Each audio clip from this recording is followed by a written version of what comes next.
on the outskirts of a gorgeous alpine lake for 3 days of fasting and contemplation. I had just turned 16, and this was my first taste of true solitude since exiting my mother's womb. It proved a sufficient provocation. After a long nap and a glance at the icy waters of the lake, the promising young man I imagined myself to be was quickly cut down by loneliness and boredom. I filled the pages of my journal not with the insights of a budding naturalist, philosopher, or mystic, but with a list of the foods on which I intended to gorge myself the instant I returned to civilization. Judging from the state of my consciousness at the time, millions of years of hominid evolution had produced nothing more transcendent than a craving for a cheeseburger and a chocolate milkshake. I found the experience of sitting undisturbed for 3 days amid pristine breezes and starlight, with nothing to do but contemplate the mystery of my existence, to be a source of perfect misery, for which I could not see so much as a glimmer of my own contribution.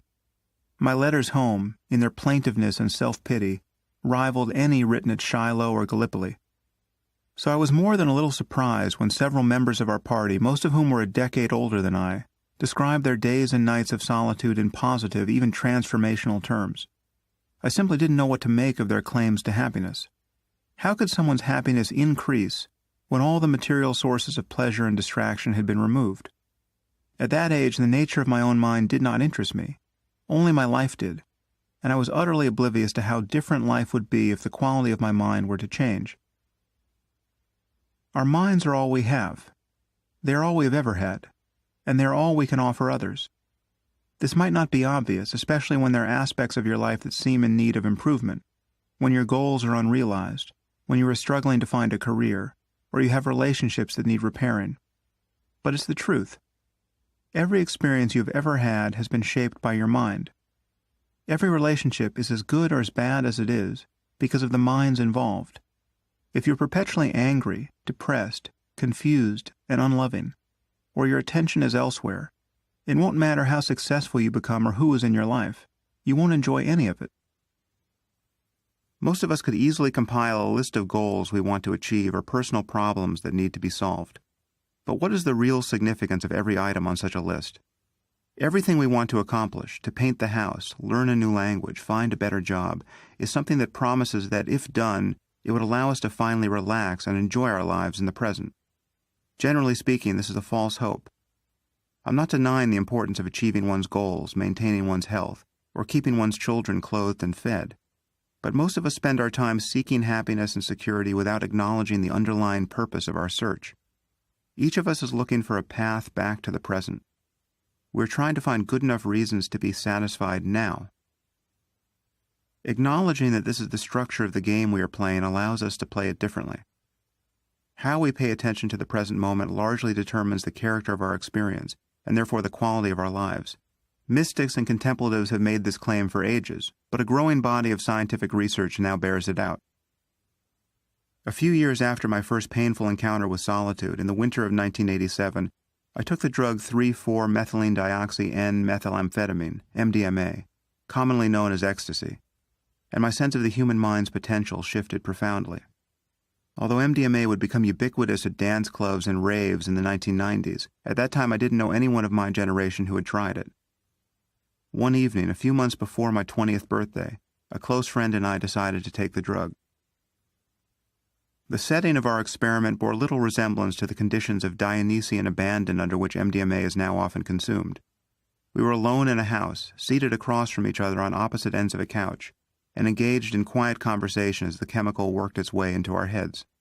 Unlike other drugs with which we were by then familiar, marijuana and alcohol, MDMA produced no feeling of distortion in our senses. Our minds seemed completely clear. In the midst of this ordinariness, however, I was suddenly struck by the knowledge that I loved my friend. This shouldn't have surprised me. He was, after all, one of my best friends. However, at that age, I was not in the habit of dwelling on how much I loved the men in my life. Now I could feel that I loved him, and this feeling had ethical implications that suddenly seemed as profound as they now seem pedestrian on the page. I wanted him to be happy. That conviction came crashing down with such force that something seemed to give way inside me. In fact, the insight appeared to restructure my mind. My capacity for envy, for instance, the sense of being diminished by the happiness or success of another person, seemed like a symptom of mental illness that had vanished without a trace. I could no more have felt envy at that moment than I could have wanted to poke out my own eyes. What did I care if my friend was better looking or a better athlete than I was? If I could have bestowed these gifts on him, I would have. Truly wanting him to be happy made his happiness my own. A certain euphoria was creeping into these reflections, perhaps, but the general feeling remained one of absolute sobriety and of moral and emotional clarity unlike any I had ever known. It would not be too strong to say that I felt sane for the first time in my life, and yet the change in my consciousness seemed entirely straightforward. I was simply talking to my friend, about what I don't recall, and I realized that I had ceased to be concerned about myself. I was no longer anxious, self-critical, guarded by irony, in competition, avoiding embarrassment, ruminating about the past and future, or making any other gesture of thought or attention that separated me from him.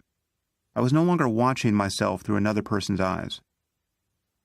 And then came the insight that irrevocably transformed my sense of how good human life could be. I was feeling boundless love for one of my best friends, and I suddenly realized that if a stranger had walked through the door at that moment, he or she would have been fully included in this love. Love was at bottom impersonal, and deeper than any personal history could justify. Indeed, a transactional form of love, I love you because, now made no sense at all. The interesting thing about this final shift in perspective was that it was not driven by any change in the way I felt. I was not overwhelmed by a new feeling of love. The insight had more the character of a geometric proof. It was as if, having glimpsed the properties of one set of parallel lines, I suddenly understood what must be common to them all. The moment I could find a voice with which to speak, I discovered that this epiphany about the universality of love could be readily communicated. My friend got the point at once. All I had to do was ask him how he would feel in the presence of a total stranger at that moment, and the same door opened in his mind. It was simply obvious that love, compassion, and joy in the joy of others extended without limit. The experience was not of love growing, but of its being no longer obscured. Love was, as advertised by mystics and crackpots through the ages, a state of being. How had we not seen this before? And how could we overlook it ever again? It would take me many years to put this experience into context. Until that moment, I had viewed organized religion as merely a monument to the ignorance and superstition of our ancestors. But now I knew that Jesus, the Buddha, Lao Tzu, and the other saints and sages of history had not all been epileptics, schizophrenics, or frauds. I still considered the world's religions to be mere intellectual ruins, maintained at enormous economic and social cost, but I now understood that important psychological truths could be found in the rubble. 20% of Americans describe themselves as spiritual but not religious. Although the claim seems to annoy believers and atheists equally, separating spirituality from religion is a perfectly reasonable thing to do. It is to assert two important truths simultaneously. Our world is dangerously riven by religious doctrines that all educated people should condemn, and yet there is more to understanding the human condition than science and secular culture generally admit. One purpose of this book is to give both these convictions intellectual and empirical support. Before going any further, I should address the animosity that many readers feel toward the term spiritual. Whenever I use the word as in referring to meditation as a spiritual practice, I hear from fellow skeptics and atheists who think that I've committed a grievous error. The word spirit comes from the Latin spiritus, which is a translation of the Greek pneuma, meaning breath. Around the 13th century, the term became entangled with beliefs about immaterial souls, supernatural beings, ghosts, and so forth. It acquired other meanings as well. We speak of the spirit of a thing as its most essential principle, or of certain volatile substances and liquors as spirits. Nevertheless, many non-believers now consider all things spiritual to be contaminated by medieval superstition. I do not share their semantic concerns. Yes, to walk the aisles of any spiritual bookstore is to confront the yearning and credulity of our species by the yard. But there is no other term, apart from the even more problematic mystical, or the more restrictive contemplative, with which to discuss the efforts that people make through meditation, psychedelics, or other means, to fully bring their minds into the present, or to induce non-ordinary states of consciousness. And no other word links this spectrum of experience to our ethical lives. Throughout this book, I discuss certain classically spiritual phenomenon, concepts, and practices in the context of our modern understanding of the human mind, and I cannot do this while restricting myself to the terminology of ordinary experience. So I will use spiritual, mystical, contemplative, and transcendent without further apology. However, I will be precise in describing the experiences and methods that merit these terms. For many years I've been a vocal critic of religion, and I won't ride that same hobby horse here. I hope that I've been sufficiently energetic on this front that even my most skeptical readers will trust that my bullshit detector remains well calibrated as we advance over this new terrain. Perhaps the following assurance can suffice for the moment. Nothing in this book needs to be accepted on faith. Although my focus is on human subjectivity, I am, after all, talking about the nature of experience itself. All my assertions can be tested in the laboratory of your own life. In fact, my goal is to encourage you to do just that. Authors who attempt to build a bridge between science and spirituality tend to make one of two mistakes. Scientists generally start with an impoverished view of spiritual experience, assuming that it must be a grandiose way of describing ordinary states of mind, parental love, artistic inspiration, awe at the beauty of the night sky. In this vein, one finds Einstein's amazement at the intelligibility of nature's laws described as though it were a kind of mystical insight. New Age thinkers usually enter the ditch on the other side of the road. They idealize altered states of consciousness and draw specious connections between subjective experience and the spookier theories at the frontiers of physics. Here we are told that the Buddha and other contemplatives anticipated modern cosmology or quantum mechanics, and that by transcending the sense of self, a person can realize his identity with the one mind that gave birth to the cosmos. In the end, we are left to choose between pseudo-spirituality and pseudoscience. Few scientists and philosophers have developed strong skills of introspection. In fact, most doubt that such abilities even exist. Conversely, many of the greatest contemplatives know nothing about science. But there is a connection between scientific fact and spiritual wisdom, and it is more direct than most people suppose.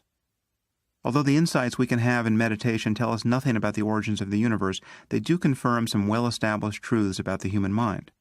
Our conventional sense of self is an illusion. Positive emotions, such as compassion and patience, are teachable skills, and the way we think directly influences our experience of the world. There is now a large literature on the psychological benefits of meditation. Different techniques produce long-lasting changes in attention, emotion, cognition, and pain perception, and these correlate with both structural and functional changes in the brain. This field of research is quickly growing, as is our understanding of self-awareness and related mental phenomena. Given recent advances in neuroimaging technology, we no longer face a practical impediment to investigating spiritual insights in the context of science. Spirituality must be distinguished from religion, because people of every faith and none have had the same sorts of spiritual experiences. While these states of mind are usually interpreted through the lens of one or another religious doctrine, we know that this is a mistake. Nothing that a Christian, a Muslim, or a Hindu can experience, self-transcending love, ecstasy, bliss, inner light, constitutes evidence in support of their traditional beliefs, because their beliefs are logically incompatible with one another. A deeper principle must be at work. That principle is the subject of this book. The feeling that we call I is an illusion. There is no discrete self or ego living like a minotaur in the labyrinth of the brain. And the feeling that there is, the sense of being perched somewhere behind your eyes, looking out at a world that is separate from yourself, can be altered or entirely extinguished. Although such experiences of self-transcendence are generally thought about in religious terms, there is nothing in principle irrational about them. From both a scientific and philosophical point of view, they represent a clearer understanding of the way things are. Deepening that understanding and repeatedly cutting through the illusion of the self is what is meant by spirituality in the context of this book. Confusion and suffering may be our birthright, but wisdom and happiness are available. The landscape of human experience includes deeply transformative insights about the nature of one's own consciousness, and yet it is obvious that these psychological states must be understood in the context of neuroscience, psychology, and related fields. I am often asked what will replace organized religion. The answer, I believe, is nothing and everything. Nothing need replace its ludicrous and divisive doctrines, such as the idea that Jesus will return to earth and hurl unbelievers into a lake of fire, or that death in defense of Islam is the highest good. These are terrifying and debasing fictions. But what about love, compassion, moral goodness, and self-transcendence? Many people still imagine that religion is the true repository of these virtues. To change this, we must talk about the full range of human experience in a way that is as free of dogma as the best science already is. This book is by turns a seeker's memoir, an introduction to the brain, a manual of contemplative instruction, and a philosophical unraveling of what most people consider to be the center of their inner lives, the feeling of self that we call I. I have not set out to describe all the traditional approaches to spirituality and to weigh their strengths and weaknesses. Rather, my goal is to pluck the diamond from the dunghill of esoteric religion. There is a diamond there, and I've devoted a fair amount of my life to contemplating it. But getting it in hand requires that we remain true to the deepest principles of scientific skepticism. Where I do discuss specific teachings, such as those of Buddhism or Advaita Vedanta, it isn't my purpose to provide anything like a comprehensive account. Readers who are loyal to any one tradition or who specialize in the academic study of religion may view my approach as the quintessence of arrogance. I consider it rather a symptom of impatience. There's barely time enough in a book or in a life to get to the point. Just as a modern treatise on weaponry would omit the casting of spells and would very likely ignore the slingshot and the boomerang, I will focus on what I consider the most promising lines of spiritual inquiry. My hope is that my personal experience will help readers to see the nature of their own minds in a new light. A rational approach to spirituality seems to be what is missing from secularism and from the lives of most of the people I meet. The purpose of this book is to offer readers a clear view of the problem, along with some tools to help them solve it for themselves. The Search for Happiness. One day you will find yourself outside this world, which is like a mother's womb. You will leave this earth to enter, while you are yet in the body, a vast expanse, and know that the words, God's earth is vast, name this region from which the saints have come. Jalaluddin Rumi.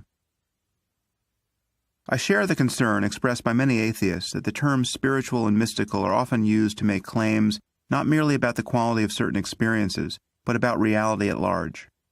Far too often these words are invoked in support of religious beliefs that are morally and intellectually grotesque. Consequently, many of my fellow atheists consider all talk of spirituality to be a sign of mental illness, conscious imposture, or self-deception. This is a problem because millions of people have had experiences for which spiritual and mystical seem the only terms available. Many of the beliefs people form on the basis of these experiences are false. But the fact that most atheists will view a statement like Rumi's as a symptom of the man's derangement grants a kernel of truth to the rantings of even our least rational opponents. The human mind does indeed contain vast expanses that few of us ever discover. And there is something degraded and degrading about many of our habits of attention, as we shop, gossip, argue, and ruminate our way to the grave. Perhaps I should speak only for myself here. It seems to me that I spend much of my waking life in a neurotic trance. My experiences in meditation suggest, however, that an alternative exists. It is possible to stand free of the juggernaut of self, if only for moments at a time. Most cultures have produced men and women who have found that certain deliberate uses of attention, meditation, yoga, prayer, can transform their perception of the world. Their efforts generally begin with the realization that even in the best of circumstances, happiness is elusive. We seek pleasant sights, sounds, tastes, sensations, and moods. We satisfy our intellectual curiosity. We surround ourselves with friends and loved ones. We become connoisseurs of art, music, or food. But our pleasures are, by their very nature, fleeting. If we enjoy some great professional success, our feelings of accomplishment remain vivid and intoxicating for an hour, or perhaps a day, but then they subside, and the search goes on. The effort required to keep boredom and other unpleasantness at bay must continue, moment to moment. Ceaseless change is an unreliable basis for lasting fulfillment. Realizing this, many people begin to wonder whether a deeper source of well-being exists. Is there a form of happiness beyond the mere repetition of pleasure and avoidance of pain? Is there a happiness that does not depend upon having one's favorite foods available, or friends and loved ones within arm's reach, or good books to read, or something to look forward to on the weekend?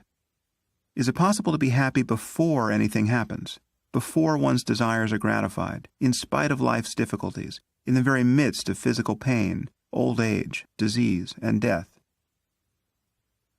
We are all in some sense living our answer to this question, and most of us are living as though the answer were no.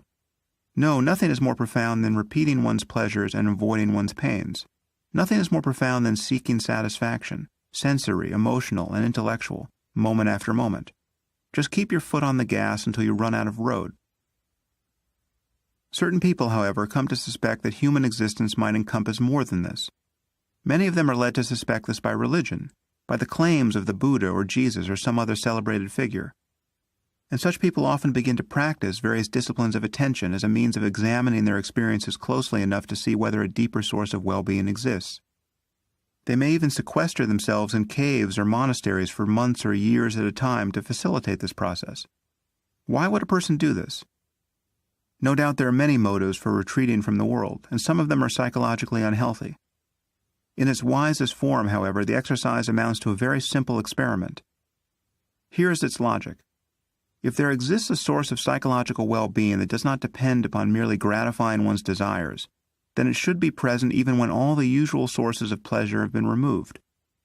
Such happiness would be available to a person who has declined to marry her high school sweetheart, renounced her career and material possessions, and gone off to a cave or to some other spot that is inhospitable to ordinary aspirations. One clue to how daunting most people would find such a project is the fact that solitary confinement, which is essentially what we're talking about, is considered a punishment inside a maximum security prison. Even when forced to live among murderers and rapists, most people still prefer the company of others to spending any significant time alone in a room.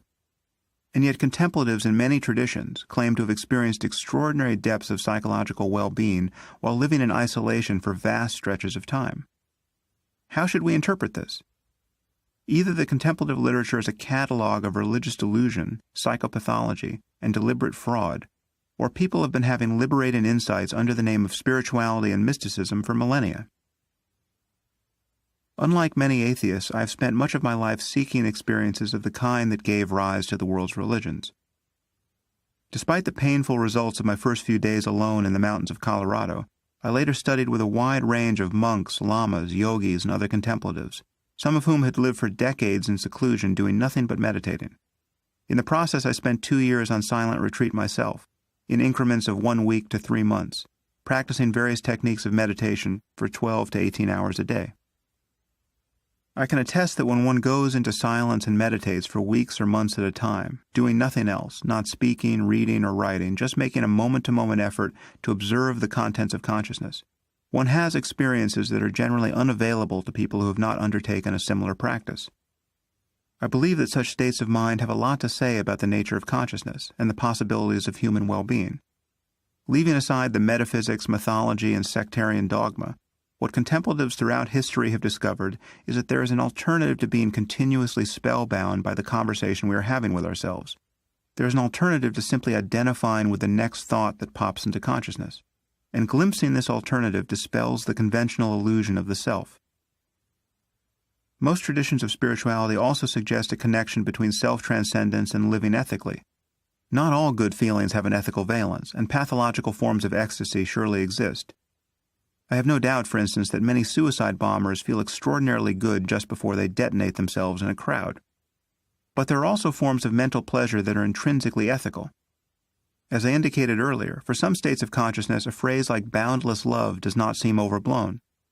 It is decidedly inconvenient for the forces of reason and secularism that if someone wakes up tomorrow morning feeling boundless love for all sentient beings, the only people likely to acknowledge his experience will be representatives of one or another Iron Age religion or New Age cult.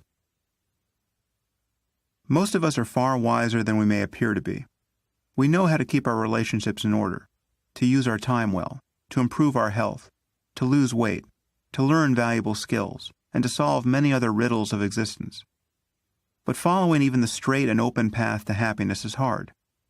If your best friend were to ask you how she could live a better life, you would probably find many useful things to say, and yet you might not live that way yourself.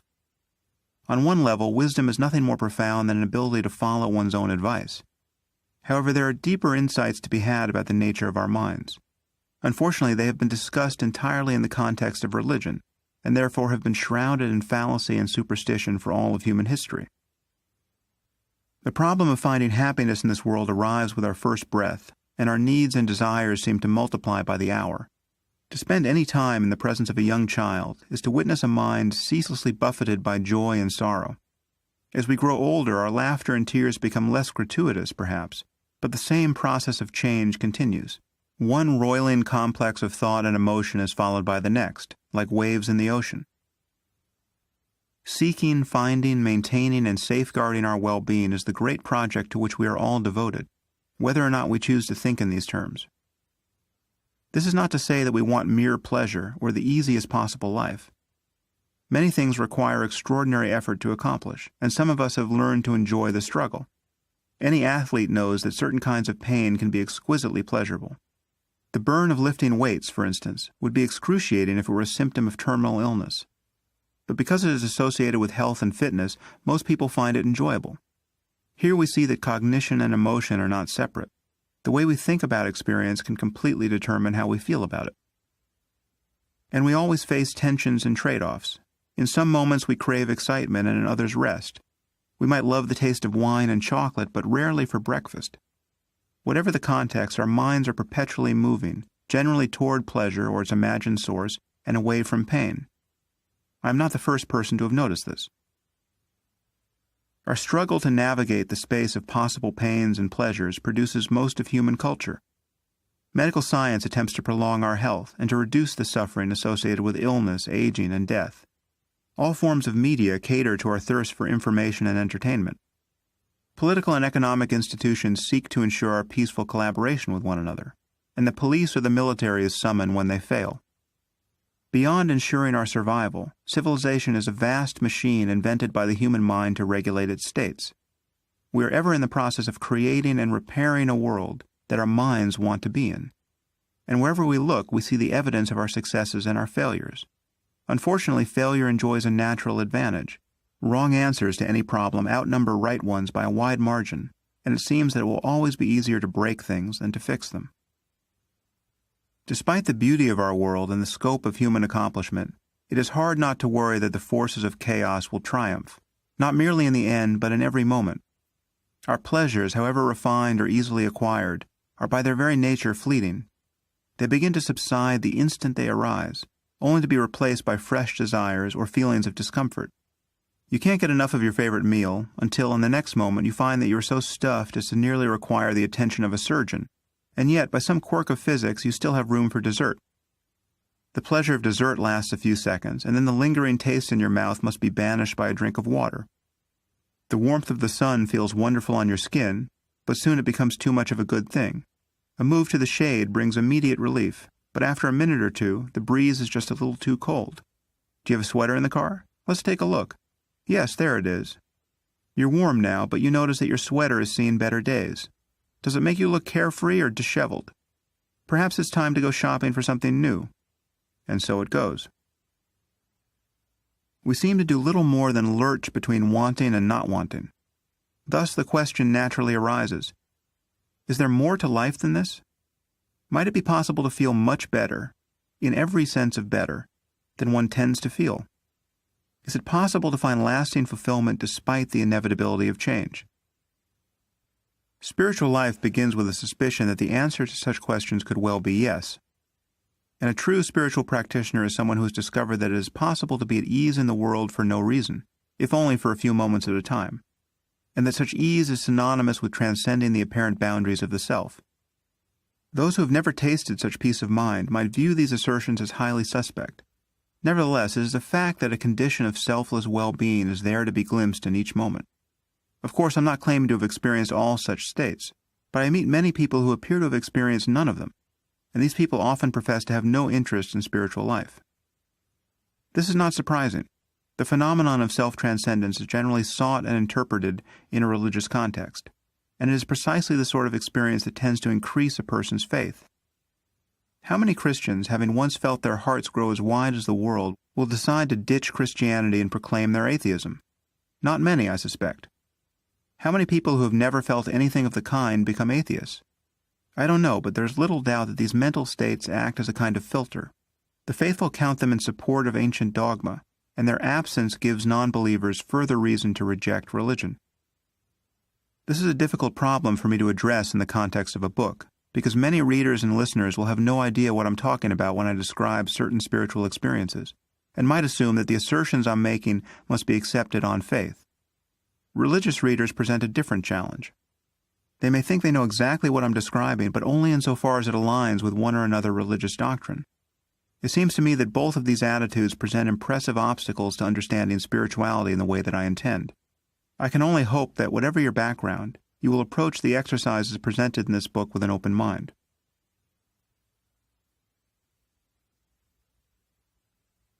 Religion, East and West. We are often encouraged to believe that all religions are the same. All teach the same ethical principles. All urge their followers to contemplate the same divine reality. All are equally wise, compassionate, and true within their sphere, or equally divisive and false, depending on one's view. No serious adherents of any faith can believe these things, because most religions make claims about reality that are mutually incompatible. Exceptions to this rule exist, but they provide little relief from what is essentially a zero-sum contest of all against all. The polytheism of Hinduism allows it to digest parts of many other faiths. If Christians insist that Jesus Christ is the Son of God, for instance, Hindus can make him yet another avatar of Vishnu without losing any sleep. But this spirit of inclusiveness points in one direction only, and even it has its limits. Hindus are committed to specific metaphysical ideas, the law of karma and rebirth, a multiplicity of gods, that almost every other major religion decries. It is impossible for any faith, no matter how elastic, to fully honor the truth claims of another. Devout Jews, Christians, and Muslims believe theirs is the one true and complete revelation, because that is what their holy books say of themselves. Only secularists and New Age dabblers can mistake the modern tactic of interfaith dialogue for an underlying unity of all religions. I have long argued that confusion about the unity of religions is an artifact of language. Religion is a term like sports. Some sports are peaceful but spectacularly dangerous, free solo rock climbing, for instance. Some are safer but synonymous with violence, as in mixed martial arts. Some entail little more risk of injury than standing in the shower, like bowling. To speak of sports as a generic activity makes it impossible to discuss what athletes actually do, or the physical attributes required to do it. What do all sports have in common apart from breathing? Not much. The term religion is hardly more useful. The same could be said of spirituality. The esoteric doctrines found within every religious tradition are not all derived from the same insights, nor are they equally empirical, logical, parsimonious, or wise. They don't always point to the same underlying reality, and when they do, they don't do it equally well. Nor are all these teachings equally suited for export beyond the cultures that first conceived them. Making distinctions of this kind, however, is deeply unfashionable in intellectual circles. In my experience, people do not want to hear that Islam supports violence in a way that Jainism doesn't, or that Buddhism offers a truly sophisticated empirical approach to understanding the human mind, whereas Christianity presents an almost perfect impediment to such understanding. In many circles, to make invidious comparisons of this kind is to stand convicted of bigotry. In one sense, all religions and spiritual practices must address the same reality, because people of all faiths have glimpsed many of the same truths. Any view of consciousness and the cosmos that is available to the human mind can, in principle, be appreciated by anyone. It is not surprising, therefore, that individual Jews, Christians, Muslims, and Buddhists have given voice to some of the same insights and intuitions. This merely indicates that human cognition and emotion run deeper than religion. But we knew that, didn't we? It does not suggest that all religions understand our spiritual possibilities equally well. One way of missing this point is to declare that all spiritual teachings are inflections of the same perennial philosophy. The writer Aldous Huxley brought this idea into prominence by publishing an anthology by that title. Here's how he justified the idea. Philosophia perennis, the phrase was coined by Leibniz, but the thing, the metaphysic that recognizes a divine reality substantial to the world of things and lives and minds, the psychology that finds in the soul something similar to, or even identical with, divine reality, the ethic that places man's final end in the knowledge of the immanent and transcendent ground of all being, the thing is immemorial and universal. Rudiments of the perennial philosophy may be found among the traditionary lore of primitive peoples in every region of the world, and in its fully developed forms it has a place in every one of the higher religions. A version of this highest common factor in all preceding and subsequent theologies was first committed to writing more than 25 centuries ago, and since that time the inexhaustible theme has been treated again and again, from the standpoint of every religious tradition and in all principal languages of Asia and Europe. Although Huxley was being reasonably cautious in his wording, this notion of a highest common factor uniting all religions begins to break apart the moment one presses for details. For instance, the Abrahamic religions are incorrigibly dualistic and faith-based. In Judaism, Christianity, and Islam, the human soul is conceived as genuinely separate from the divine reality of God. The appropriate attitude for a creature that finds itself in this circumstance is some combination of terror, shame, and awe. In the best case, notions of God's love and grace provide some relief, but the central message of these faiths is that each of us is separate from and in relationship to a divine authority who will punish anyone who harbors the slightest doubt about his supremacy. The Eastern tradition represents a very different picture of reality, and its highest teachings, found within the various schools of Buddhism and the nominally Hindu tradition of Advaita Vedanta, explicitly transcend dualism. By their lights, consciousness itself is identical to the very reality that one might otherwise mistake for God.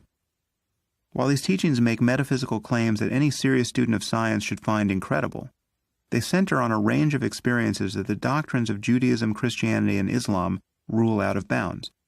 Of course, it is true that specific Jewish, Christian, and Muslim mystics have had experiences similar to those that motivate Buddhism and Advaita, but these contemplative insights are not exemplary of their faith.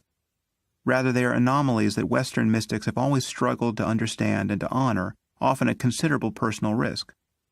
Given their proper weight, these experiences produce heterodoxies for which Jews, Christians, and Muslims have been regularly exiled or killed. Like Huxley, anyone determined to find a happy synthesis among spiritual traditions will notice that the Christian mystic Meister Eckhart often sounded very much like a Buddhist. Quote, "The knower and the known are one. Simple people imagine that they should see God as if he stood there and they here. This is not so. God and I, we are one in knowledge." End quote. But he also sounded like a man bound to be excommunicated by his church, as he was. Had Eckhart lived a little longer, it seems certain that he would have been dragged into the street and burned alive for these expansive ideas. That is a telling difference between Christianity and Buddhism. In the same vein, it is misleading to hold up the Sufi mystic al-Hallaj as a representative of Islam. He was a Muslim, yes, but he suffered the most grisly death imaginable at the hands of his co-religionists for presuming to be one with God.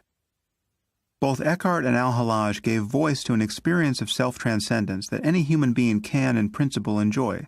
However, their views were not consistent with the central teachings of their faiths. The Indian tradition is comparatively free of problems of this kind. Although the teachings of Buddhism and Advaita are embedded in more or less conventional religions, they contain empirical insights about the nature of consciousness that do not depend upon faith. One can practice most techniques of Buddhist meditation, or the method of self-inquiry of Advaita, and experience the advertised changes in one's consciousness without ever believing in the law of karma or in the miracles attributed to Indian mystics. To get started as a Christian, however, one must first accept a dozen implausible things about the life of Jesus and the origins of the Bible. And the same can be said, minus a few unimportant details, about Judaism and Islam. If one should happen to discover that the sense of being an individual soul is an illusion, one will be guilty of blasphemy everywhere west of the Indus. There's no question that many religious disciplines can produce interesting experiences in suitable minds. It should be clear, however, that engaging a faith-based and probably delusional practice, whatever its effects, isn't the same as investigating the nature of one's mind absent any doctrinal assumptions. Statements of this kind may seem starkly antagonistic toward Abrahamic religions, but they are nonetheless true. One can speak about Buddhism shorn of its miracles and irrational assumptions. The same cannot be said of Christianity or Islam. Western engagement with Eastern spirituality dates back at least as far as Alexander's campaign in India, where the young conqueror and his pet philosophers encountered naked ascetics whom they called gymnosophists. It is often said that the thinking of these yogis greatly influenced the philosopher Pyrrho, the father of Greek skepticism. This seems a credible claim, because Pyrrho's teachings had much in common with Buddhism, but his contemplative insights and methods never became part of any system of thought in the West. Serious study of Eastern thought by outsiders did not begin until the late 18th century. The first translation of a Sanskrit text into a Western language appears to have been Sir Charles Wilkins's rendering of the Bhagavad Gita, a cornerstone text of Hinduism, in 1785. The Buddhist canon would not attract the attention of Western scholars for another 100 years. The conversation between East and West started in earnest, albeit inauspiciously, with the birth of the Theosophical Society, that golem of spiritual hunger and self-deception brought into this world almost single-handedly by the incomparable Madame Helena Petrovna Blavatsky in 1875. Everything about Blavatsky seemed to defy earthly logic. She was an enormously fat woman who was said to have wandered alone and undetected for 7 years in the mountains of Tibet. She was also thought to have survived shipwrecks, gunshot wounds, and sword fights.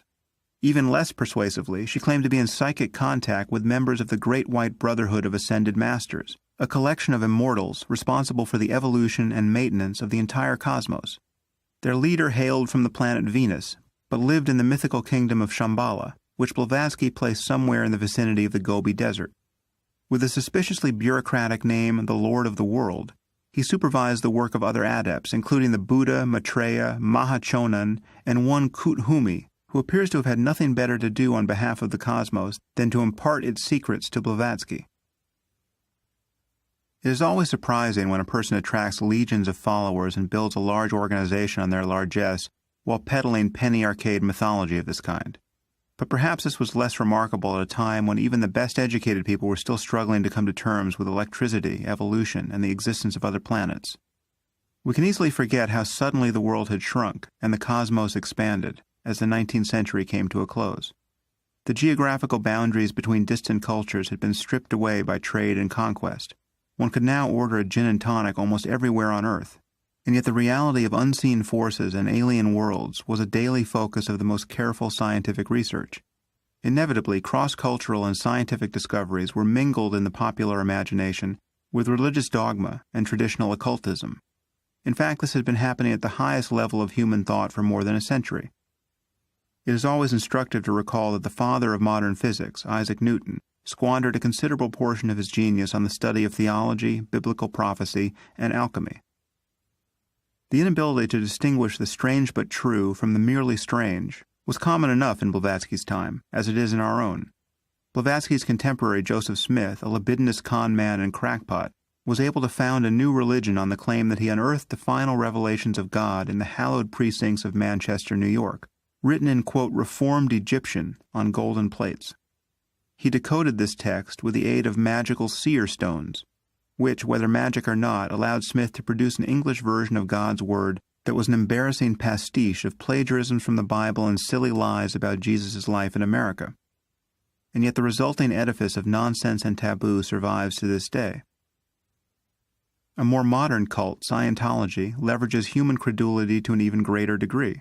Adherents believe that human beings are possessed by the souls of extraterrestrials, who were condemned to the planet Earth 75 million years ago by the galactic overlord Xenu. How was their exile accomplished? The old-fashioned way. These aliens were shuttled by the billions to our humble planet aboard a spacecraft that resembled a DC-8. They were then imprisoned in a volcano and blasted to bits by hydrogen bombs. Their souls survived, however, and disentangling them from our own can be the work of a lifetime. It is also expensive. Despite the imponderables in her philosophy, Blavatsky was among the first people to announce in Western circles that there was such a thing as the wisdom of the East. This wisdom began to trickle westward once Swami Vivekananda introduced the teachings of Vedanta at the World Parliament of Religions in Chicago in 1893. Again, Buddhism lagged behind. A few Western monks living on the island of Sri Lanka were beginning to translate the Pali Canon, which remains the most authoritative record of the teachings of the historical Buddha, Siddhartha Gautama. However, the practice of Buddhist meditation wouldn't actually be taught in the West for another half-century. It is easy enough to find fault with romantic ideas about Eastern wisdom, and a tradition of such skepticism sprang up almost the instant the first Western seeker sat cross-legged and attempted to meditate. In the late 1950s, the author and journalist Arthur Koestler traveled to India and Japan in search of wisdom, and summarized his pilgrimage thus: I started my journey in sackcloth and ashes, and came back rather proud of being a European. In The Lotus and the Robot, Koestler gives some reasons for his being less than awed by his journey to the East. Consider, for example, the ancient discipline of Hatha Yoga. While now generally viewed as a system of physical exercises designed to increase a person's strength and flexibility, in its traditional context, Hatha Yoga is part of a larger effort to manipulate, quote, subtle features of the body unknown to anatomists. No doubt much of this subtlety corresponds to experiences that yogis actually have, but many of the beliefs formed on the basis of these experiences are patently absurd, and certain of the associated practices are both silly and injurious.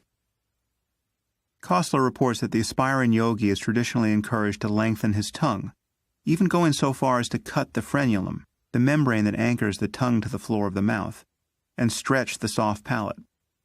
What is the purpose of these modifications? They enable our hero to insert his tongue into his nasopharynx, thereby blocking the flow of air through the nostrils. His anatomy thus improved, a yogi can then imbibe subtle liquors believed to emanate directly from his brain. These substances, imagined by recourse to further subtleties to be connected to the retention of semen, are said to confer not only spiritual wisdom but immortality. This technique of drinking mucus is known as Kachari Mudra, and it is thought to be one of the crowning achievements of yoga. I'm more than happy to score a point for Kostler here. Needless to say, no defense of such practices will be found in this book. Criticism of Eastern wisdom can seem especially pertinent when coming from Easterners themselves. There is indeed something preposterous about well-educated Westerners racing east in search of spiritual enlightenment, while Easterners make the opposite pilgrimage seeking education and economic opportunities. I have a friend whose own adventures may have marked a high point in this global comedy. He made his first trip to India immediately after graduating from college, having already acquired several yogic affectations. He had the requisite beads and long hair, but he was also in the habit of writing the name of the Hindu god Ram in Devanagari script over and over in a journal. On the flight to the motherland, he had the good fortune to be seated next to an Indian businessman. This weary traveler thought he had witnessed every species of human folly, until he caught sight of my friend scribbling. The spectacle of a Western-born Stanford graduate, of working age, holding degrees in both economics and history, devoting himself to the graphomaniacal worship of an imaginary deity in a language he could neither read nor understand, was more than this man could abide in a confined space at 30,000 feet. After a testy exchange, the two travelers could only stare at each other in mutual incomprehension and pity. And they had 10 hours yet to fly. There really are two sides to such a conversation, but I concede that only one of them can be made to look ridiculous. We can also grant that Eastern wisdom has not produced societies or political institutions that are any better than their Western counterparts. In fact, one could argue that India has survived as the world's largest democracy only because of institutions that were built under British rule. Nor has the East led the world in scientific discovery. Nevertheless, there is something to the notion of uniquely Eastern wisdom, and most of it has been concentrated in or derived from the tradition of Buddhism. Buddhism has been of special interest to Western scientists for reasons already hinted at. It isn't primarily a faith-based religion, and its central teachings are entirely empirical. Despite the superstitions that many Buddhists cherish, the doctrine has a practical and logical core that does not require any unwarranted assumptions. Many Westerners have recognized this, and have been relieved to find a spiritual alternative to faith-based worship. It is no accident that most of the scientific research now done on meditation focuses primarily on Buddhist techniques. Another reason for Buddhism's prominence among scientists has been the intellectual engagement of one of its most visible representatives, Tenzin Gyatso, the 14th Dalai Lama. Of course, the Dalai Lama is not without his critics. My late friend Christopher Hitchens meted out justice to His Holiness on several occasions. He also castigated Western students of Buddhism for the, quote, widely and lazily held belief that Oriental religion is different from other faiths, less dogmatic, more contemplative, more transcendental, and for the, quote, blissful, thoughtless exceptionalism with which Buddhism is regarded by many. Hitch did have a point. In his capacity as head of one of the 4 branches of Tibetan Buddhism, and as the former leader of the Tibetan government in exile, the Dalai Lama has made some questionable claims and formed some embarrassing alliances. Although his engagement with science is far-reaching and surely sincere, the man is not above consulting an astrologer or, quote, oracle when making important decisions. I will have something to say in this book about many of the things that might have justified Hitch's opprobrium, but the general thrust of his commentary here was all wrong. Several Eastern traditions are exceptionally empirical and exceptionally wise, and therefore merit the exceptionalism claimed by their adherents. Buddhism in particular possesses a literature on the nature of the mind that has no peer in Western religion or Western science.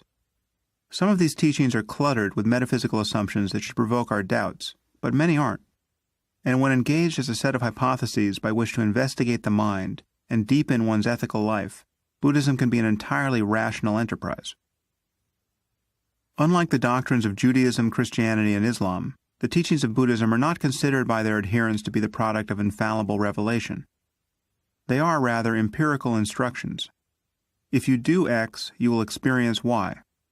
Although many Buddhists have a superstitious and cultic attachment to the historical Buddha, the teachings of Buddhism present him as an ordinary human being who succeeded in understanding the nature of his own mind.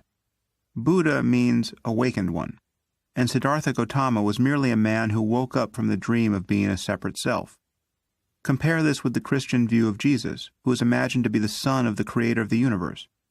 This is a very different proposition, and it renders Christianity, no matter how fully divested of metaphysical baggage, all but irrelevant to a scientific discussion about the human condition. The teachings of Buddhism, and of Eastern spirituality generally, focus on the primacy of the mind. There are dangers in this way of viewing the world, to be sure. Focusing on training the mind to the exclusion of all else can lead to political quietism and hive-like conformity. The fact that your mind is all you have, and that it is possible to be at peace even in difficult circumstances, can become an argument for ignoring obvious societal problems.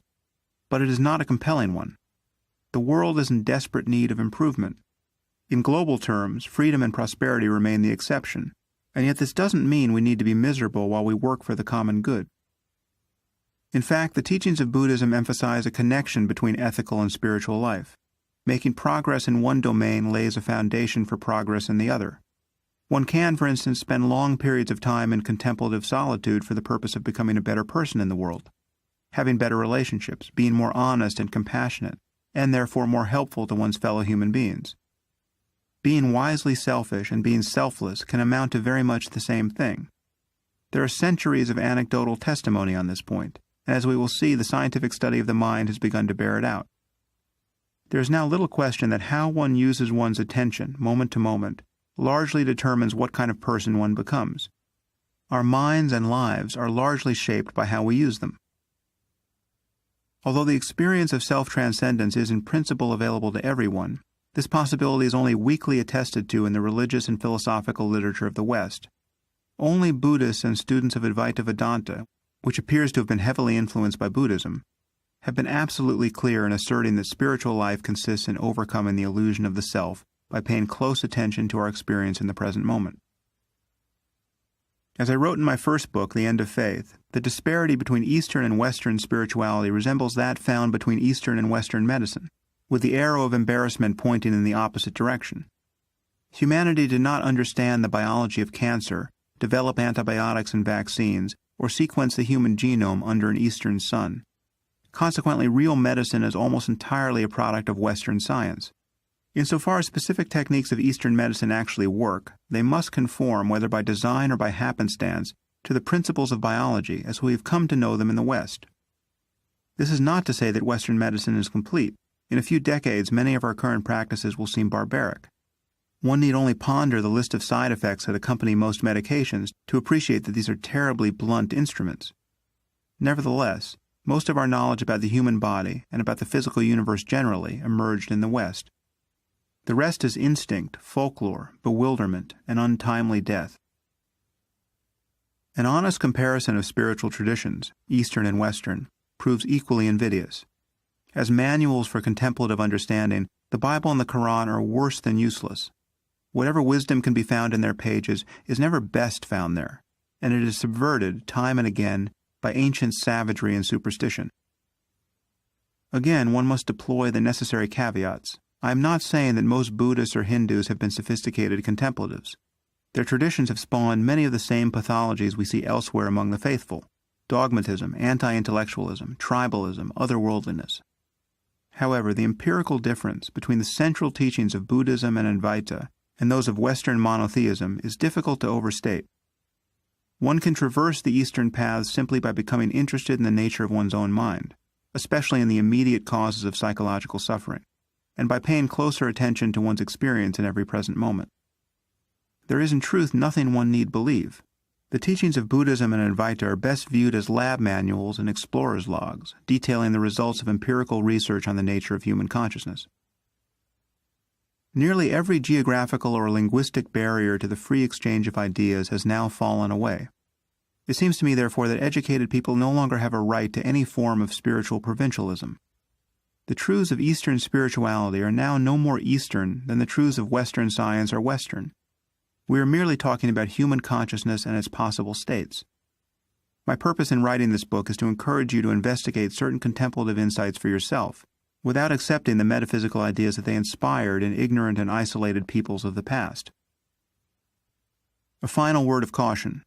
Nothing I say here is intended as a denial of the fact that psychological well-being requires a healthy sense of self, with all the capacities that this vague phrase implies. Children need to become autonomous, confident, and self-aware in order to form healthy relationships. And they must acquire a host of other cognitive, emotional, and interpersonal skills in the process of becoming sane and productive adults. Which is to say that there is a time and a place for everything, unless, of course, there isn't. No doubt there are psychological conditions, such as schizophrenia, for which practices of the sort I recommend in this book might be inappropriate. Some people find the experience of an extended silent retreat psychologically destabilizing. Again, an analogy to physical training seems apropos. Not everyone is suited to running a 6-minute mile or bench pressing his own body weight, but many quite ordinary people are capable of these feats, and there are better and worse ways to accomplish them. What is more, the same principles of fitness generally apply even to people whose abilities are limited by illness or injury. So I want to make it clear that the instructions in this book are intended for readers who are adults, more or less, and free from any psychological or medical conditions that could be exacerbated by meditation or other techniques of sustained introspection. If paying attention to your breath, to bodily sensations, to the flow of thoughts, or to the nature of consciousness itself seems likely to cause you clinically significant anguish, please check with a psychologist or psychiatrist before engaging in the practices I describe. Mindfulness. It is always now. This might sound trite, but it's the truth. It's not quite true as a matter of neurology, because our minds are built upon layers of inputs whose timing we know must be different. But it's true as a matter of conscious experience. The reality of your life is always now. And to realize this, we will see, is liberating. In fact, I think there's nothing more important to understand if you want to be happy in this world. But we spend most of our lives forgetting this truth, overlooking it, fleeing it, repudiating it. And the horror is that we succeed. We manage to avoid being happy while struggling to become happy, fulfilling one desire after the next, banishing our fears, grasping at pleasure, recoiling from pain, and thinking, interminably, about how best to keep the whole works up and running. As a consequence, we spend our lives being far less content than we might otherwise be. We often fail to appreciate what we have until we have lost it. We crave experiences, objects, relationships, only to grow bored with them. And yet the craving persists. I speak from experience, of course. As a remedy for this predicament, many spiritual teachings ask us to entertain unfounded ideas about the nature of reality, or at the very least to develop a fondness for the iconography and rituals of one or another religion. But not all paths traverse the same rough ground. There are methods of meditation that do not require any artifice or unwarranted assumptions at all. For beginners, I usually recommend a technique called Vipassana, Pali for insight, which comes from the oldest tradition of Buddhism, the Theravada. One of the advantages of Vipassana is that it can be taught in an entirely secular way. Experts in this practice generally acquire their training in a Buddhist context, and most retreat centers in the United States and Europe teach its associated Buddhist philosophy. Nevertheless, this method of introspection can be brought within any secular or scientific context without embarrassment. The same cannot be said for the practice of chanting to Lord Krishna while banging a drum. That is why Vipassana is now being widely studied and adopted by psychologists and neuroscientists. The quality of mind cultivated in Vipassana is almost always referred to as mindfulness, and the literature on its psychological benefits is now substantial. There's nothing spooky about mindfulness. It is simply a state of clear, non-judgmental, and undistracted attention to the contents of consciousness, whether pleasant or unpleasant. Cultivating this quality of mind has been shown to reduce pain, anxiety, and depression, improve cognitive function, and even produce changes in gray matter density in regions of the brain related to learning and memory, emotional regulation, and self-awareness. We will look more closely at the neurophysiology of mindfulness in a later chapter. Mindfulness is a translation of the Pali word sati. The term has several meanings in the Buddhist literature, but for our purposes the most important is clear awareness. The practice was first described in the Satipatthana Sutta, which is part of the Pali Canon. Like many Buddhist texts, the Satipatthana Sutta is highly repetitive, and for anything but an avid student of Buddhism, exceptionally boring to read. However, when one compares texts of this kind with the Bible or the Quran, the difference is unmistakable. The Satipatthana Sutta is not a collection of ancient myths, superstitions, and taboos. It is a rigorously empirical guide to freeing the mind from suffering. The Buddha described 4 foundations of mindfulness, which he taught as, quote, the direct path for the purification of beings, for the surmounting of sorrow and lamentation, for the disappearance of pain and grief, for the attainment of the true way, for the realization of nibbana. The Sanskrit word is nirvana. The 4 foundations of mindfulness are the body, breathing, changes in posture and activities; feelings, the senses of pleasantness and unpleasantness and neutrality; the mind, in particular its moods and attitudes; and the objects of mind, which include the 5 senses but also other mental states, such as volition, tranquility, rapture, equanimity, and even mindfulness itself. It is a peculiar list, at once redundant and incomplete, a problem that is compounded by the necessity of translating Pali terminology into English. The obvious message of the text, however, is that the totality of one's experience can become the field of contemplation. The meditator is merely instructed to pay attention, quote, ardently, and fully aware, and free from covetousness and grief for the world. There is nothing passive about mindfulness. One might even say that it expresses a specific kind of passion, a passion for discerning what is subjectively real in every moment. It is a mode of cognition that is, above all, undistracted, accepting, and ultimately non-conceptual. Being mindful is not a matter of thinking more clearly about experience. It is the act of experiencing more clearly, including the arising of thoughts themselves. Mindfulness is a vivid awareness of whatever is appearing in one's mind or body, thoughts, sensations, moods, without grasping at the pleasant or recoiling from the unpleasant. One of the great strengths of this technique of meditation, from a secular point of view, is that it does not require us to adopt any cultural affectations or unjustified beliefs.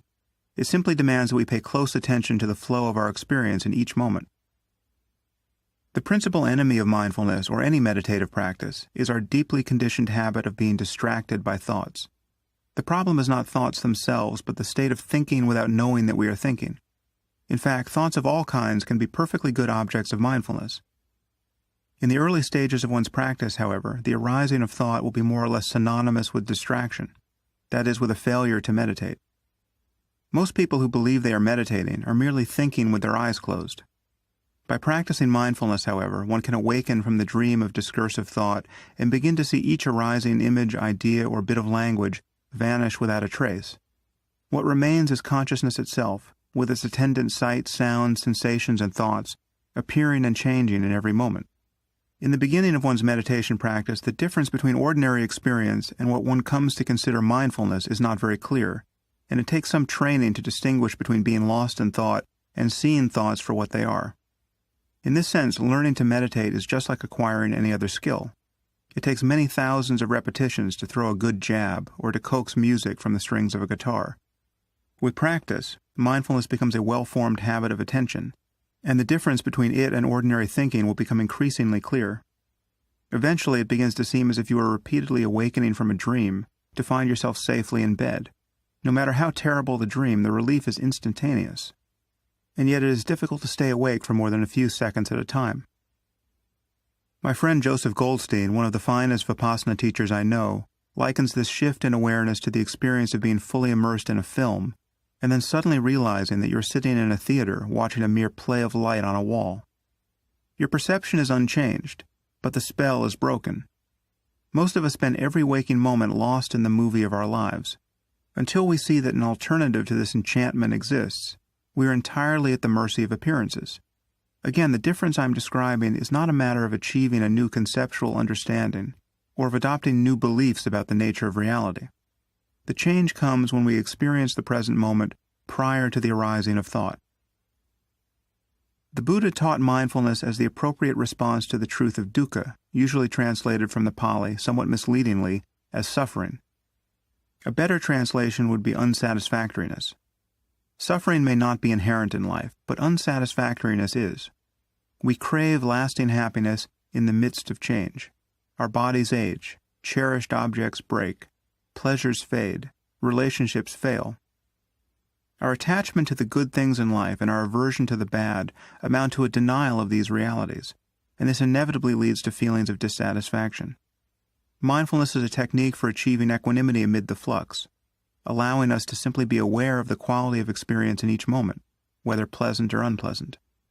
This may seem like a recipe for apathy, but it needn't be. It is actually possible to be mindful and therefore to be at peace in the present moment, even while working to change the world for the better. Mindfulness meditation is extraordinarily simple to describe, but it isn't easy to perform. True mastery might require special talent and a lifetime of devotion to the task, and yet a genuine transformation of one's perception of the world is within reach for most of us. Practice is the only thing that will lead to success. The simple instructions given here are analogous to instructions on how to walk a tightrope, which I assume must go something like this. 1. Find a horizontal cable that can support your weight.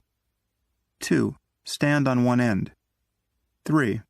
Step forward by placing one foot directly in front of the other. 4. Repeat. 5. Don't fall. Clearly, steps 2 through 5 entail a little trial and error.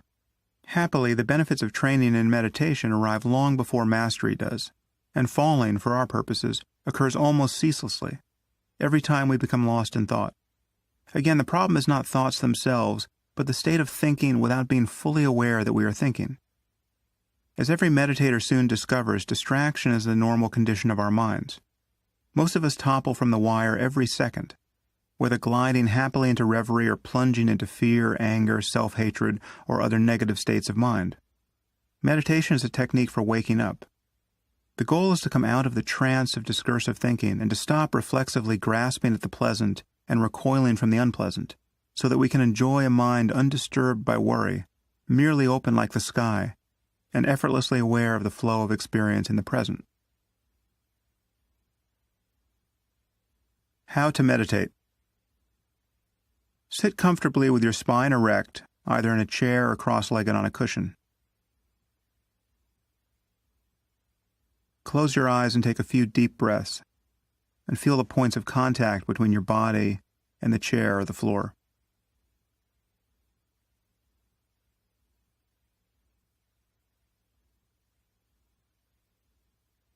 Notice the sensations associated with sitting. Feelings of pressure, warmth, tingling, vibration.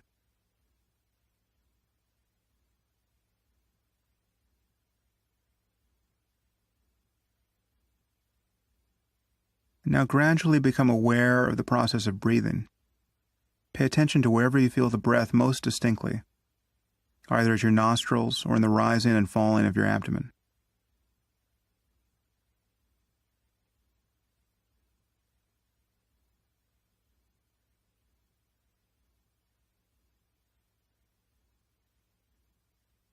Allow your attention to rest in the mere sensation of breathing. You don't have to control your breath. Just let it come and go naturally.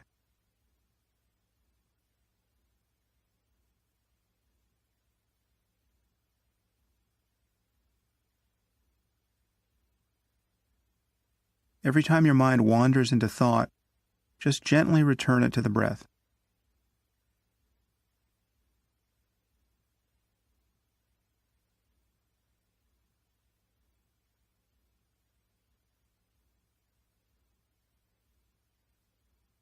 And as you focus on the process of breathing, you'll also perceive sounds and bodily sensations or emotions. Simply observe these phenomena as they appear in consciousness, and then return to the breath.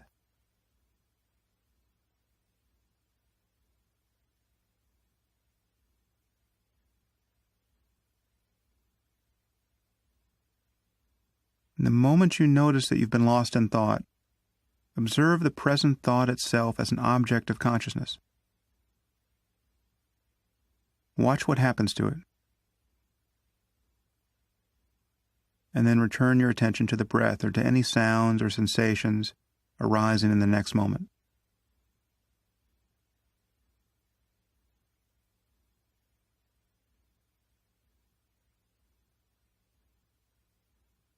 Continue in this way until you can merely witness all objects of consciousness, sights, sounds, sensations, emotions, even thoughts themselves, as they arise and change and pass away.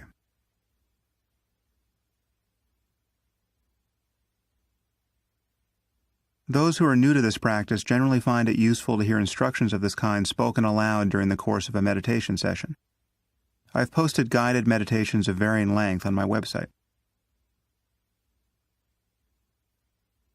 The truth of suffering. I'm sitting in a coffee shop in Midtown Manhattan, drinking exactly what I want, coffee, eating exactly what I want, a cookie, and doing exactly what I want, writing this book. It's a beautiful day, and many of the people passing by on the sidewalk appear to radiate good fortune from their pores. Several are so physically attractive that I'm beginning to wonder whether Photoshop can now be applied to the human body. Up and down this street, and for a mile in each direction, stores sell jewelry, art, and clothing that not even 1% of humanity could hope to purchase. So what did the Buddha mean when he spoke of the unsatisfactoriness, dukkha? Was he referring merely to the poor and the hungry? Or are these rich and beautiful people suffering even now? Of course, suffering is all around us, even here, where everything appears to be going well for the moment. First, the obvious. Within a few blocks of where I am sitting are hospitals, convalescent homes, psychiatrists' offices, and other rooms built to assuage or merely to contain some of the most profound forms of human misery. A man runs over his own child while backing his car out of the driveway. A woman learns that she has terminal cancer on the eve of her wedding. We know that the worst can happen to anyone at any time, and most people spend a great deal of mental energy hoping that it won't happen to them. But more subtle forms of suffering can be found even among people who seem to have every reason to be satisfied in the present. Although wealth and fame can secure many forms of pleasure, few of us have any illusions that they guarantee happiness. Anyone who owns a television or reads the newspaper has seen movie stars, politicians, professional athletes, and other celebrities ricochet from marriage to marriage and from scandal to scandal. To learn that a young, attractive, talented, and successful person is nevertheless addicted to drugs or clinically depressed is to be given almost no cause for surprise. And yet the unsatisfactoriness of the good life runs deeper than this. Even while living safely between emergencies, most of us feel a wide range of painful emotions on a daily basis. When you wake up in the morning, are you filled with joy? How do you feel at work or when looking in the mirror? How satisfied are you with what you've accomplished in life? How much of your time with your family is spent surrendered to love and gratitude, and how much is spent just struggling to be happy in one another's company? Even for extraordinarily lucky people, life is difficult. And when we look at what makes it so, we see that we are all prisoners of our thoughts. And then there is death, which defeats everyone. Most people seem to believe that we have only two ways to think about death. We can fear it and do our best to ignore it, or we can deny that it is real.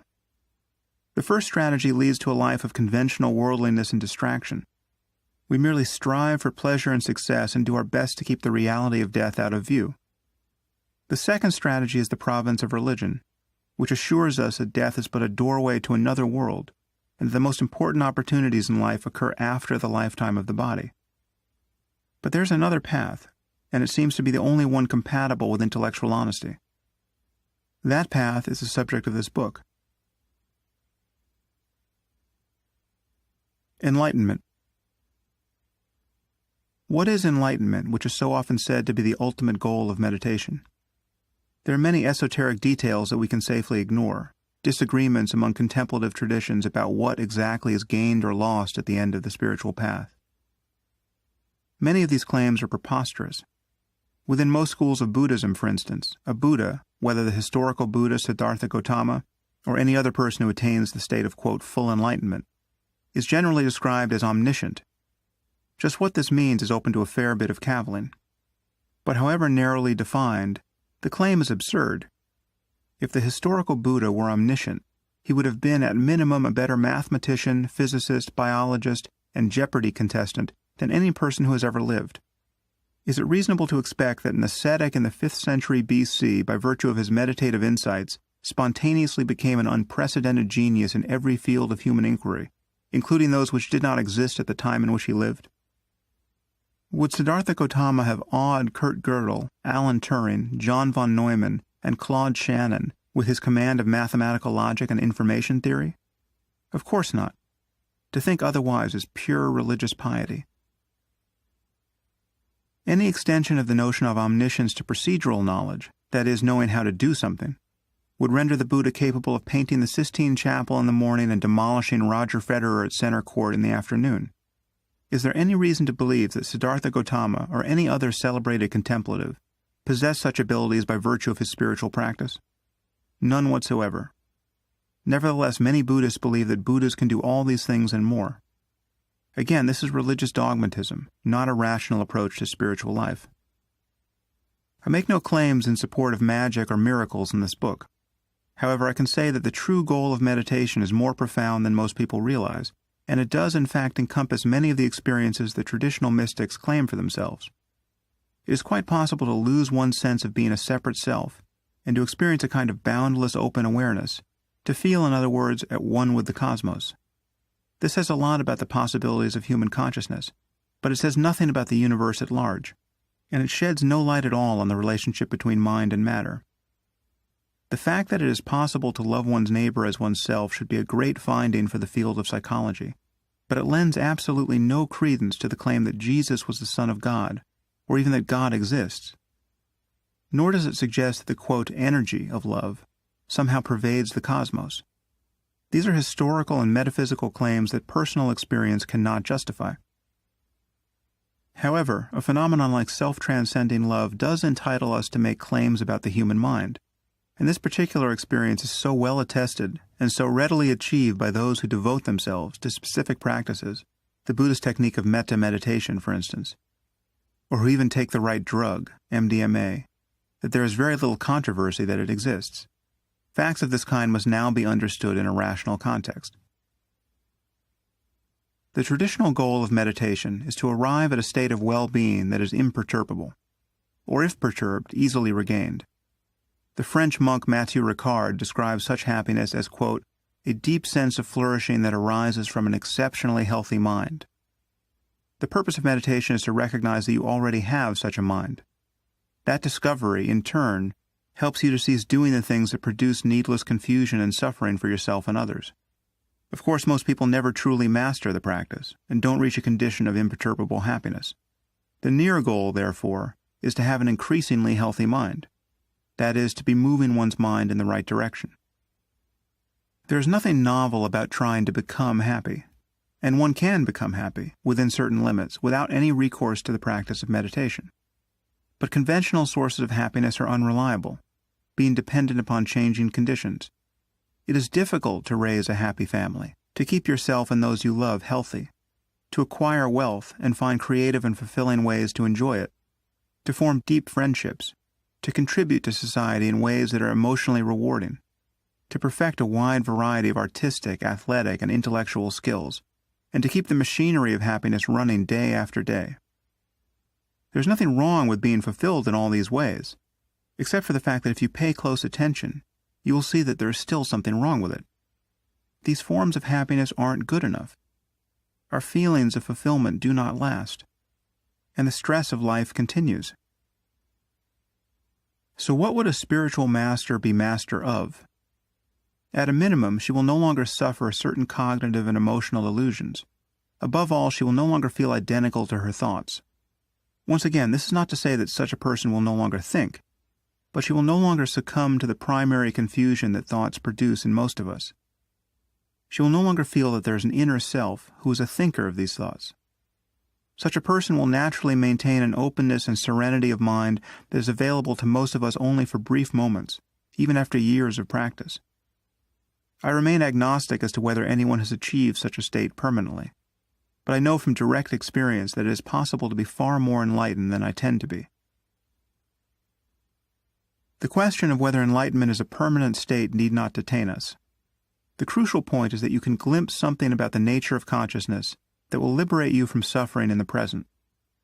Even just recognizing the impermanence of your mental states, deeply, not merely as an idea, can transform your life.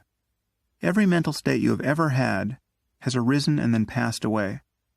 This is a first-person fact, but it is nonetheless a fact that any human being can readily confirm. We don't have to know any more about the brain or about the relationship between consciousness and the physical world to understand this truth about our own minds. The promise of spiritual life, indeed the very thing that makes it spiritual in the sense that I invoke throughout this book, is that there are truths about the mind that we are better off knowing.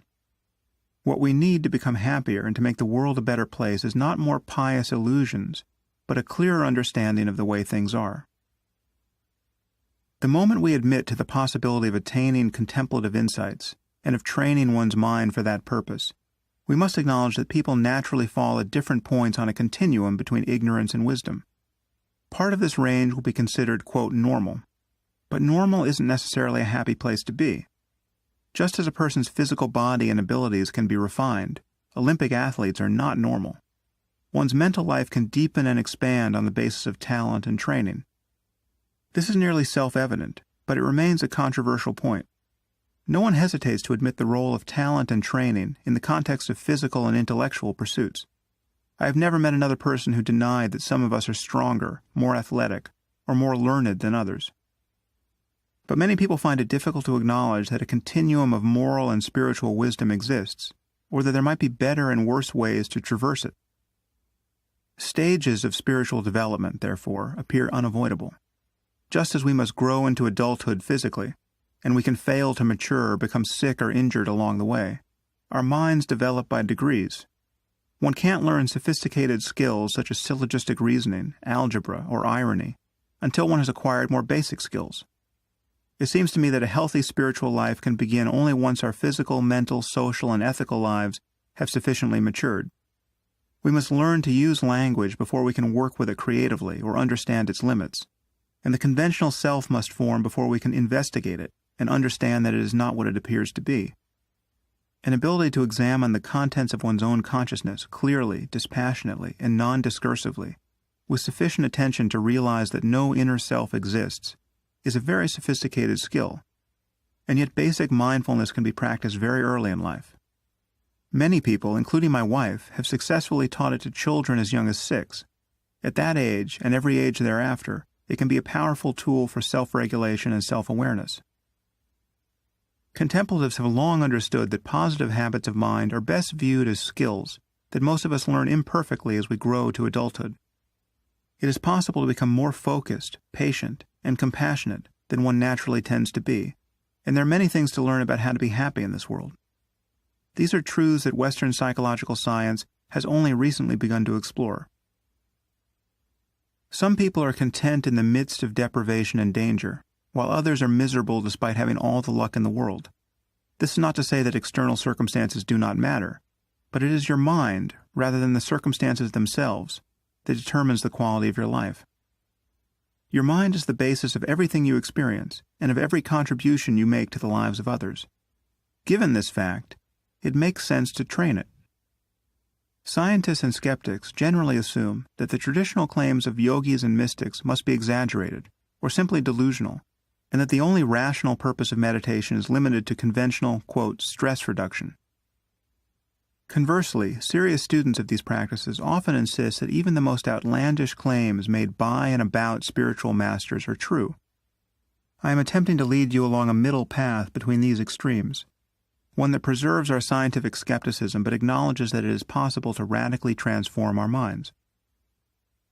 In one sense, the Buddhist concept of enlightenment really is just the epitome of stress reduction. And depending on how much stress one reduces, the results of one's practice can seem more or less profound. According to the Buddhist teachings, human beings have a distorted view of reality that leads them to suffer unnecessarily. We grasp at transitory pleasures. We brood about the past and worry about the future. We continually seek to prop up and defend an egoic self that doesn't exist. This is stressful, and spiritual life is a process of gradually unraveling our confusion and bringing this stress to an end. According to the Buddhist view, by seeing things as they are, we cease to suffer in the usual ways, and our minds can open to states of well-being that are intrinsic to the nature of consciousness. Of course, some people claim to love stress and appear eager to live by its logic. Some even derive pleasure from imposing stress on others. Genghis Khan is reported to have said, "The greatest happiness is to scatter your enemy and drive him before you, to see his cities reduced to ashes, to see those who love him shrouded in tears, and to gather to your bosom his wives and daughters." People attach many meanings to terms like happiness, and not all of them are compatible with one another. In the moral landscape, I argue that we tend to be unnecessarily confused about differences of opinion on the topic of human well-being. No doubt certain people can derive mental pleasure and even experience genuine ecstasy by behaving in ways that produce immense suffering for others.